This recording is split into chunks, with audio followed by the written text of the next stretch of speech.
इस वक्त की बड़ी खबर के साथ अनलॉक 4 की गाइडलाइन गृह मंत्रालय की तरफ से जारी कर दी गई है। बड़ी खबर इस वक्त की, गृह मंत्रालय ने अनलॉक 4 की गाइडलाइन जारी की है। 7 सितंबर से देश भर में मेट्रो चलेगी, लेकिन शर्तों के साथ ये मेट्रो चलेगी। 7 सितंबर से देश भर में मेट्रो चलने की गाइडलाइन जारी कर दी गई है। स्कूल कॉलेज बंद रहेंगे, तमाम गाइडलाइन भी जारी की गई है। हमारे वरिष्ठ सहयोगी प्रदीप कुमार हमारे साथ जुड़ रहे हैं। प्रदीप, क्या कुछ खास अब आया है इस अनलॉक 4 की गाइडलाइन में? देखिए, बिल्कुल अनलॉक 4 की गाइडलाइन में एक बार फिर यहाँ पर व्यापक छूट दी गई है। खासतौर से जो यहाँ पर नजरे की मेट्रो रेल को चलाए जाने को लेकर यहाँ पर शर्त के साथ यानी सशर्त अनुमति मिलेगी। 7 सितंबर से मेट्रो रेल राज्यों को अधिकार होगा। हालांकि इस पर फैसला अर्बन मिनिस्ट्री और इसके अलावा स्वास्थ्य मंत्रालय करेगा और वो इसके दिशा निर्देश जारी करेंगे। गाइडलाइन भी इस पर व्यापक तौर पर जिस तरीके से जारी की गई है वो बताती है कि तमाम प्रिकॉशंस लिए जाएंगे कोरोना संकट के चलते, और इसीलिए इसमें शर्त के साथ मेट्रो चलाने की अनुमति इसमें दी गई है। खास बात इस बड़ी गाइडलाइन में यही है। इसके अलावा जो दूसरी बड़ी बात है वो है 21 सितंबर से धार्मिक आयोजन में 100 लोगों के शामिल होने की इजाजत दे दी गई है। यानी ये एक बड़ी खबर है कि 21 सितंबर से अब जो धार्मिक आयोजन है जिन पर रोक लगी थी अनलॉक 3 की गाइडलाइन में, उसमें 100 लोगों तक वो शामिल हो सकते हैं, ये अनुमति दी गई है। हालांकि वो तमाम प्रिकॉशंस यानी सुरक्षा उपाय उसमें भी जारी रहेंगे जो दिशा निर्देश हेल्थ मिनिस्ट्री की ओर से दिए गए थे। तो ये काफी महत्वपूर्ण गाइडलाइन है इस वक्त जब कोरोना संकट बना हुआ है और जिस तरीके से अर्थव्यवस्था को पटरी पर लाने की चुनौती है। लिहाजा अगर देखें आप तो इस गाइडलाइन में यहाँ पर कई बातें कही गई हैं। खास बात ये कि इसमें यहाँ पर जो नजरें लगी, क्योंकि अनलॉक 3 की गाइडलाइन वो खत्म होने वाली थी 31 अगस्त को, और उससे पहले 1 सितंबर से नई गाइडलाइन लागू करनी है। तो ऐसे में ये गाइडलाइन आई है सामने, और इसमें यहाँ पर मेट्रो ट्रेन को लेकर स्थिति साफ की गई है। जो संबंधित राज्य हैं, केंद्र शासित राज्य हैं, वो इस पर निर्णय लेंगे, और इसमें जो खास तौर से दिशा निर्देश रहेगा वो भी साफ किया गया है मिनिस्ट्री ऑफ रेलवे। इसके अलावा जो MHA हैं उनकी गाइडलाइन के मुताबिक इसमें SOP गाइडलाइन जो जारी की गई है हेल्थ मिनिस्ट्री की ओर से, उसमें वो अनुमति मिलेगी।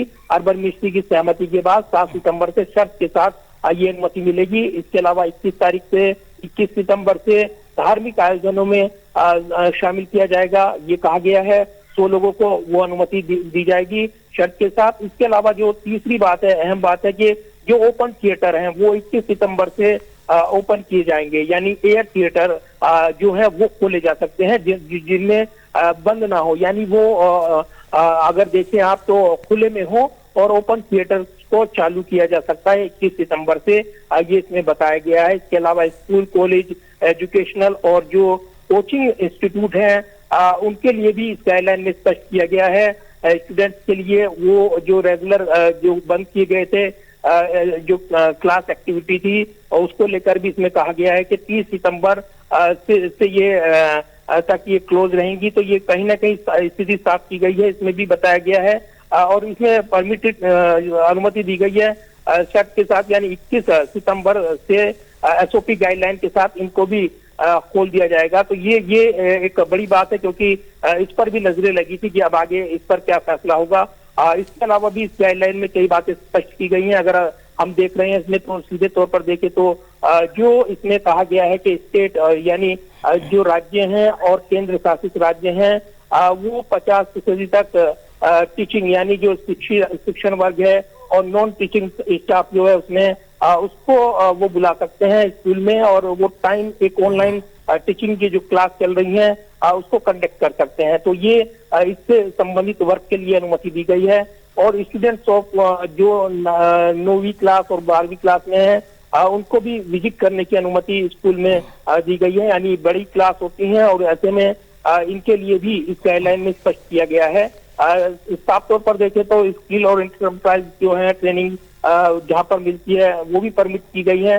नेशनल स्किल ट्रेनिंग सेंटर जहां पर चलते हैं उसके लिए भी इस गाइडलाइन में स्पष्ट दिशा निर्देश दिए गए हैं। तो साफ बात ये कि जो खास तौर से कंटेनमेंट जोन है वहां पर रोक लगी रहेगी। इसके अलावा जो कोरोना से बचाव के जो उपाय हैं तमाम जो संबंधित मंत्रालय ने सुझाए हैं उनकी गाइडलाइन के मुताबिक ही अनलॉक 4 की प्रक्रिया जारी होगी, यानी 1 सितंबर से ये लागू होगी। और अनलॉक 3 जो अगस्त यानी 31 अगस्त को खत्म हो रहा था, उससे पहले पहले आज गृह मंत्रालय की ओर से गाइडलाइन महत्वपूर्ण जारी की गई है। शाकिर, लेकिन प्रदीप, एक सवाल ये है कि अभी कुछ दिन पहले स्वास्थ्य मंत्री डॉक्टर हर्षवर्धन ने कहा है कि कोरोना को अभी हल्के में लेने की गलती ना करें। स्वास्थ्य मंत्री जब इस तरह की संकेत दे रहे हैं कि अगर लापरवाही बरती तो बड़ी स्थिति खराब हो सकती है। आंकड़े 77,000 76,000 के आसपास 24 घंटे में आ रहे हैं, और ऐसे में इस तरह से धार्मिक आयोजनों में भी लोगों की संख्या को बढ़ा देना, जो चुनावी रैली है उसको भी अलाउ कर देना, ये तमाम चीजें क्या अलग अलग नजर आ रही है? कॉन्ट्राडिक्टरी हो रहा है कि सरकार जो गृह मंत्रालय फैसला ले रहा है, स्वास्थ्य मंत्रालय उस पर इत्तेफाक नहीं रख रहा है। देखिए, बिल्कुल, और ये बड़े सवाल हैं जिस तरीके से इसमें गाइडलाइन में स्पष्ट किया गया। अगर देखें आप, शर्तों के साथ मेट्रो को चलाने की बात, इसके अलावा धार्मिक आयोजन में 100 लोगों के शामिल होने की इजाजत दी गई है। और इस गाइडलाइन के मुताबिक 21 सितंबर से सामाजिक, राजनीतिक, मनोरंजन, खेल आदि से जुड़े समारोह की अनुमति होगी, लेकिन एक छत के नीचे अधिकतम 100 लोग मौजूद रह सकेंगे। सिनेमा हॉल, स्विमिंग पूल, अंतर्राष्ट्रीय उड़ानें कुछ विशेष मामलों को छोड़कर वो अभी भी बंद रहेंगे। तो ये इस गाइडलाइन में बताया गया है। सीधे तौर पर देखें तो आपका सवाल काफी महत्वपूर्ण है शाकिर। ऐसे वक्त जब कोरोना की चुनौती बनी हुई है और जिस तरीके से हम देख रहे हैं लगातार केस में उछाल आ रहा है, ऐसे में इससे कैसे निपटा जाए। तो दूसरी तरफ एक बड़ी चुनौती है अर्थव्यवस्था को पटरी पर लाने की, क्योंकि आप देख रहे हैं कि जिस तरीके से कोरोना संकट के चलते अर्थव्यवस्था उस पर सीधे चोट पहुंची है। तो ये कहीं ना कहीं बड़े सवाल हैं। एक तरफ जोखिम का खतरा है, तो दूसरी तरफ अर्थव्यवस्था को बचाने की चुनौती है। इसी के बीच से रास्ता निकालना है। लिहाजा जो लोगों की जिम्मेदारी है वो भी बनती है कि वो जो दिशा निर्देश है उसका कड़ाई से पालन करें, मास्क लगाएं, सैनिटाइजर जो इस्तेमाल करें, हाथ बार बार धोए। ये तमाम दिशा निर्देश लगातार दिए गए हैं, लेकिन ये जरूर है कि जो आंकड़े बढ़ रहे हैं निश्चित तौर पर ये चिंता पैदा करते हैं। लेकिन दूसरी तरफ अर्थव्यवस्था को चलाने की चुनौती है। और जिस तरीके से मेट्रो को लेकर, साप्ताहिक बाजार को लेकर जो दिल्ली सरकार चाहती थी, डीएमआरसी ने भी कहा था कि वो तैयार है सरकार के दिशा निर्देशों के मुताबिक ट्रेन चलाने के लिए, मेट्रो ट्रेन चलाने के लिए। ये कहा जा रहा है करीब 1,300 करोड़ रुपए का लॉकडाउन के दौरान नुकसान हुआ है। लेकिन दूसरी तरफ देखें आप तो लोगों की सुरक्षा भी जरूरी है। उन मानकों को लेकर भी दिशा निर्देश तैयार हुए हैं, एसओपी गाइडलाइन तैयार हुई है, उसके मुताबिक ही चलाया जाएगा। लेकिन इसमें कितना बचाव हो पाएगा ये तो उसके आंकड़ों के बाद ही पता चल पाएगा जब उसका अध्ययन होगा। निश्चित तौर पर बड़े सवाल हैं जिनके जवाब अभी भी ढूंढे जा रहे हैं कि आखिर कोरोना से बचाव के बीच कैसे अर्थव्यवस्था को पटरी पर लाया जाए। लिहाजा अनलॉक 4 की गाइडलाइन में ताजा छूट दी गई है, ताजा घोषणाएं की गई हैं। बिल्कुल प्रदीप, एक चीज और ये हमें समझना भी ज़रूरी होगा और इस चीज़ को भी देखना होगा, लोक 4 में जिस तरह की छूट दी जा रही है और ये छूट लगातार अब बढ़ रही है। हमने देखा कि अब तक जो छूट मिली उसका नतीजा ये है कि लगातार आंकड़े बढ़ते हुए दिखे। आईपीएल का अगर उदाहरण ले लें, आईपीएल को भारत से बाहर इसलिए किया गया कि वहाँ पर यूएई में जाके अच्छी तरह से गाइडलाइन को, जो कोविड की गाइडलाइन है उसको फॉलो करेंगे। पता ये चला कि सीएसके टीम के 12-13 खिलाड़ी कोरोना पॉजिटिव हो गए, आधी टीम तो क्वारंटीन हो गई। ऐसे में ये किस तरह से सुनिश्चित होगा जो मेट्रो में लोग सफर कर रहे हैं कि वो प्रॉपर तरीके से गाइडलाइन को पालन करेंगे? स्थिति प्रदीप यहां पर यह भी है कि गृह मंत्री देश के अगर कोरोना पॉजिटिव हो जाते हैं, जिनके बारे में हम ये मान सकते हैं और ये जान सकते हैं कि उन्होंने कोविड की गाइडलाइन का पालन किया होगा, बावजूद इसके वो 2 बार पॉजिटिव हो गए, उनके पास आरोग्य सेतु ऐप भी होगा, बावजूद इसके वो 2 बार कोरोना पॉजिटिव हो गए।